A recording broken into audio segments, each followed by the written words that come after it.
ఈ రోజుల్లో నీ ఆర్థిక పరిస్థితి బాగుండి నీకు చాలా డబ్బు ఉన్నప్పుడు నువ్వు ఎవరిని అప్పు అడిగినా లేదనకుండా ఇస్తారు. నీ ఆర్థిక పరిస్థితి బాగలేక చాలా ఇబ్బందుల్లో ఉన్నప్పుడు నువ్వు ఎవరిని అప్పు అడిగినా లేదనే చెబుతారు. మంచితనం ఈ రోజుల్లో పనికిరాదు మిత్రమా. చావుకు పుట్టుకకు మధ్య ఓ చిన్న జీవితాన్ని పెట్టి మొయ్యలేనన్ని బాధ్యతలనిచ్చి మరచిపోలేనన్ని బంధాలను ఇచ్చి నిలకడలేని మనసుని మనిషికి తోడుగా పెట్టి ఎన్ని ఆటలు ఆడుతున్నావయ్యా ఈశ్వరా. బాధలో అయినా సంతోషంలో అయినా డబ్బున్నా లేకున్నా ఎవరున్నా లేకున్నా నీకు నేనున్నా నేస్తం అని తోడుండే వాళ్ళే నీ నిజమైన స్నేహితులు మిత్రమా.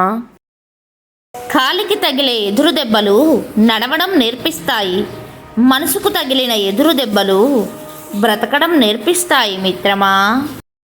సహాయం మానవత్వంతో చేయాలి, స్నేహం నిజాయితీగా ఉండాలి, ప్రేమలో నమ్మకం ఉండాలి, అభిమానం అనేది మంచితనంతో రావాలి, బంధం భరోసాగా ఉండాలి మిత్రమా.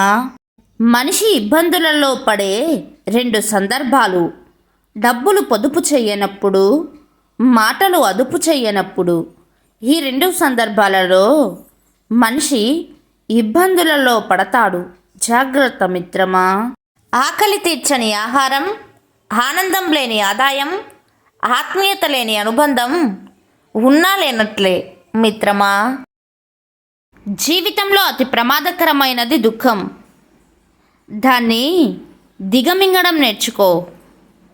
ఇంకా భయంకరమైనది నిరాశ. దాన్ని అసలు పట్టించుకోకు. ఇంకా నీచమైనది అసూయ. దాన్ని ఏమాత్రం లెక్క పెట్టకు మిత్రమా.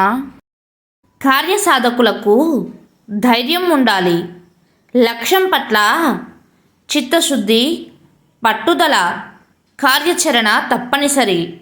అలాంటి వారినే విజయం వరిస్తుంది.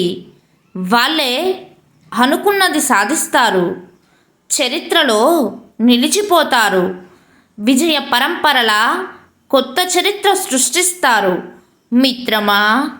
ధైర్యంగా నిజం చెప్తే అబద్ధం చెప్పాల్సిన అవసరం రాదు. భయపడి అబద్ధం చెప్తే నిజం చెప్పే ధైర్యం రాదు మిత్రమా.